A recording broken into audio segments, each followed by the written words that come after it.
Join us for a review of the all-new Skoda Octavia hatchback. Let's go!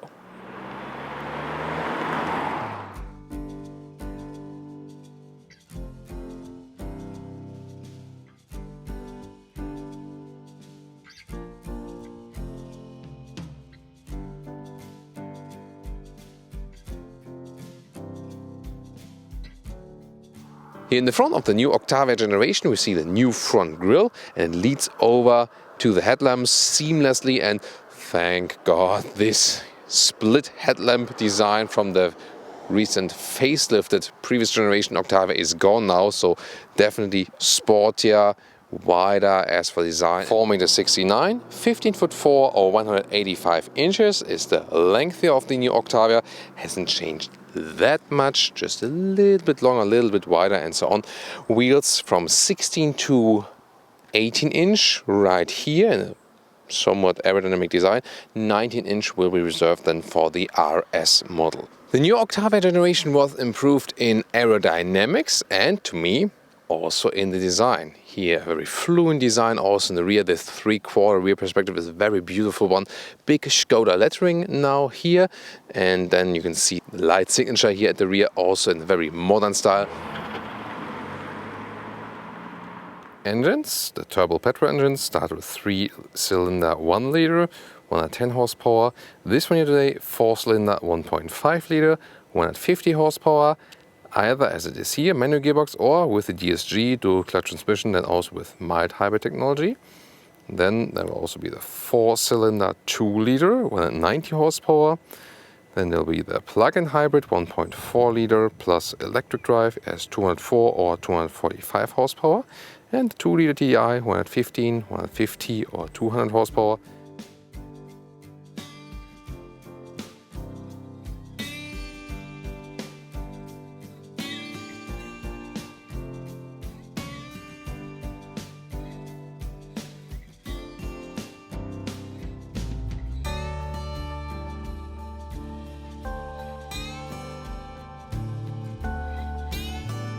Soft touch dashboard here, that's good.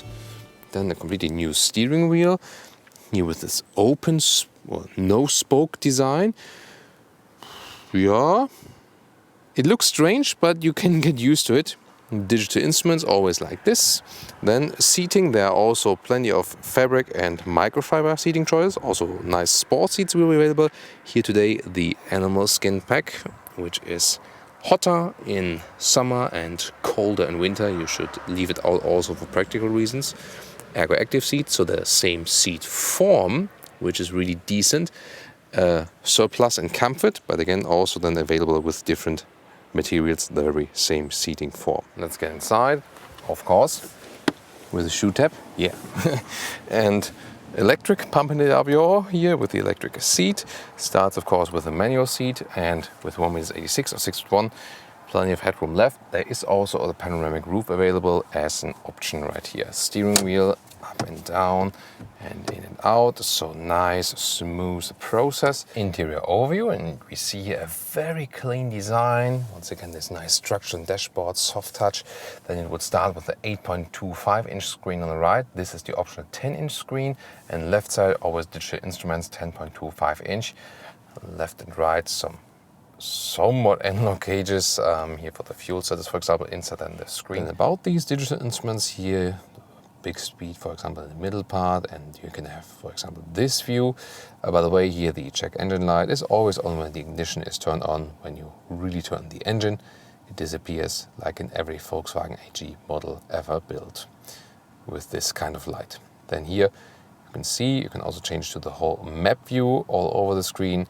Different modes available. That's, making it very flexible with these instruments. You can also order a head-up display now with the Octavia, here with the current speed or allowed speed, and also there will be some assistance systems info or some GPS info. In the main menu right here, you can see you can have these climate schemes like Cool My Feet, for example, but you can also have the classic AC unit where you control the vent strength, for example. But most of the time you would control the temperature right here. Not the easy solution, but to me better than a slider. However, you still do have a slider right here for the volume, which is, I think, I would never really use it because I would always use it then at the steering wheel, this control. either this home menu, this is possible, or then the Meta main menu like this. The overview is quite okay. Here you can hop to the Apple CarPlay, which has a nice integration all over the screen. Now let's get inside here in the rear, and the good thing is always about the Octavia here, good legroom, and it's not such, such a voice input always reacts. So not such a long car, but still decent legroom. You have some pockets here at the back part of the seat. Here the rear part material, this is hardback, but it has a structure here, so that's looking good. We also have the manual shade here, which is also a nice comfort feature, especially then for the kids. Yeah, that's the way. Now this is very cool, because when you open that hatch, it opens very widely in this fastback style, really cool. Then the sample luggage here inside, and there is a step, so that's a difference then to the Combi, to the Estate, but in that way you can secure some height still. So like this here to the cover, this would be about over 50 centimeters, and here in the very rear, yeah, and it's less than 50 centimeters, but that's the height. Here in the end you lose if you compare it to the Estate, the Combi, but still so well usable. Look at that, how much space we have. And here you can see how it looks like wide open, so you can see how wide the opening is here, so easy to access it. Yeah, just with low basement garage, then you have to stop it in between. Welcome to Thomas's Driving Lounge, here with the Skoda Octavia as the hatchback or fastback. Also with the manual gearbox here today, together with the 1.5 liter turbo engine, the TSI. In this case then no MHEV, so no mild hybrid technology, but there is still cylinder on demand or cylinder deactivation, and you can also get one of these gauges that then also show you when just 2 cylinders instead of 4 are active. It's pretty interesting. 150 horsepower right here. So far we've most of the time driven it with the DSG, with the dual clutch transmission, or S-tronic then they call it at Audi, and that's of course a more comfortable solution. And due to the mild hybrid you can also maybe save some fuel, but I really have to say, just tested this one here now with the manual gearbox and also with the cylinder deactivation technology, and you can actually score the very same good consumption figures. So if you want maybe even lower than 5 liters on 1 kilometers, if you more push it between 5 and 6, so easily higher 40 mpg figures US, and easily really higher 50 plus mpg figures UK. So as for the fuel economy, this is really good, and you really have to wonder what the diesel is then for. So if you want a good economic vehicle in here, good economic choice, I think I'm just fine here with the 1.5 TSI, so the diesel won't be that much more fuel saving. We already had one here in the Octavia as well, and that was like, I think maybe 1 liter of fuel saving or something, but I think you'll be just fine here also with this one. The diesel of course higher in the entry price. Now second gear, 40 kilometers to 80. Let's see how that one turns out. Let's go. Plop, that's it. It's already 85. So you see you also have some decent power still, not lacking any power here from this engine, no problem. The gears are put in very smoothly, but you also have some kind of resistance that you feel that the gears are put in. So I think how that one is then designed from the feedback and so on is also very good. As for the rear axle, the suspension in general, I think is doing a good job.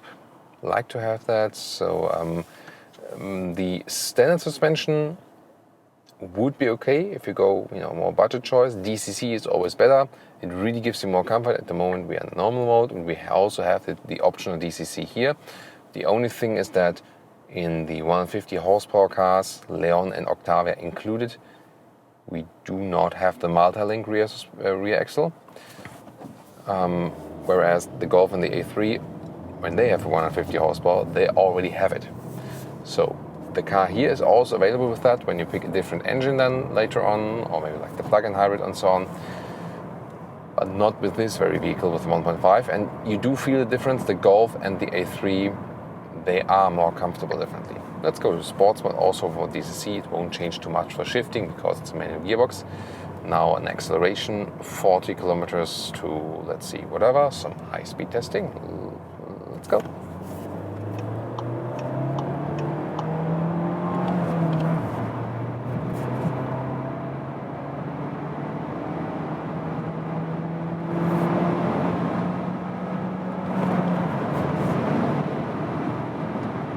So that's 160 kilometers an hour. That should be good for now. Let's put in 6th gear.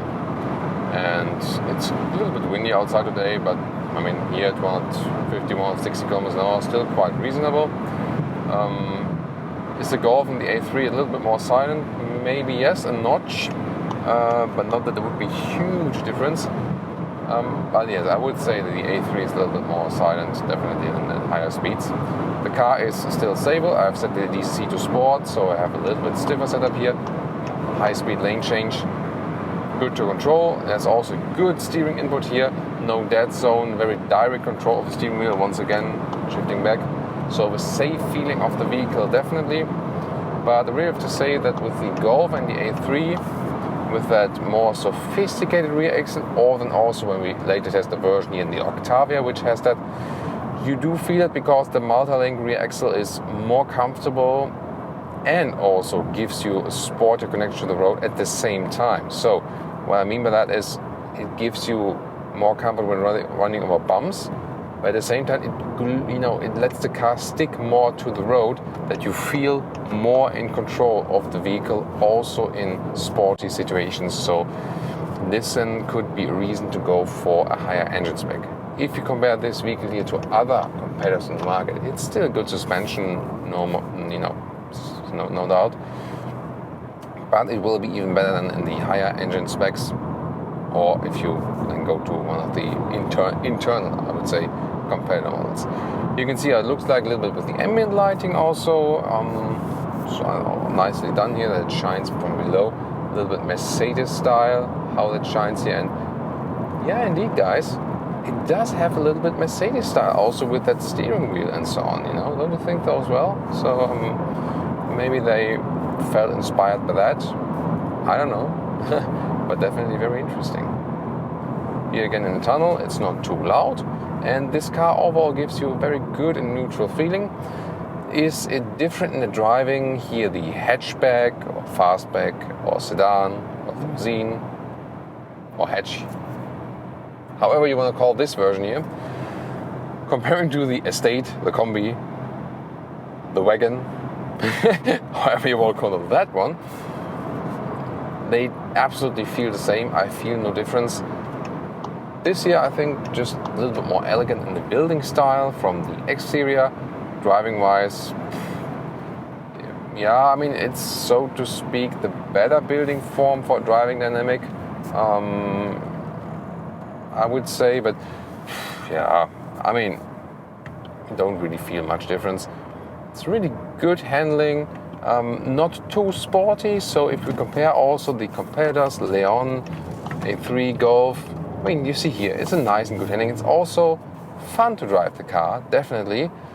But from the siblings, the Octavia more has the approach of, I don't need to race, we're all good, we're here with the family, we have a lot of space, just enjoy the ride. It's comfortable and subtle and silent enough, but yet at the same time, we're not pretentious. And the Golf and the A3 with a shorter wheelbase, they drive sportier. The Leon does have the same wheelbase, but has, to me, like, a little sporty setup, not only visual-wise, but also just how it feels. So the Octavia is the one you would pick when you say, like, lighter sporty driving is not really that important to me, So, yeah. So I think it's very interesting that we have, like, these subtle differences between the different sibling cars. So, yeah. Definitely very, very interesting. And now to our conclusion for today with the Skoda Octavia here in this 4th generation today as the fastback. That's my favorite expression. I think styling-wise, definitely more elegant. I prefer this version here. And also if you compare it to the siblings, the Audi A3, the VW Golf and the Seat Leon, just because this body form, you know, to me a little bit more emotional and really very beautiful styling. However, because you have this fastback opening there, you also have a lot of practicability, so I think it's a very good compromise. You have a nice form on the exterior, but you have a combi and an estate-like hatch in the rear. You lose just a little bit in height, but that's it. In general, this new generation, especially more space overall, even more than before, but it had already a lot of space in the previous generation. Of course, this is the theme always about the Skoda Octavia. You have so much interior space and not too long exterior length then. Driving wise, still a very, very good car. Of course, in the higher engine specs that will come later, or in the plug-in hybrid, you get the more sophisticated rear axle. This will give you even more comfort. If you can spare the money, then go for the DCC, the dynamic chassis control, this adaptive suspension. This will also give you a surplus in comfort. That's a very good option, definitely. The interior is very good as for the build quality and has some nice solutions. To me, one of the nicest also from these four sibling lineup. Yeah, the A3 is maybe a little bit better there. But other than that, you know, nice fabric on the dashboard, for example, and the user interface there. To me, you can work with that. Still would prefer the manual climate knobs, but I think it is quite well accessible. You can deal with it. Overall, still a very, very good offering here in this segment overall, and still one of the best price-performance ratio cars on the market. Thank you so much for tuning in today. It's starting to rain now just a little bit, but we kept it on throughout the review. Thank you so much for tuning in. See you next time.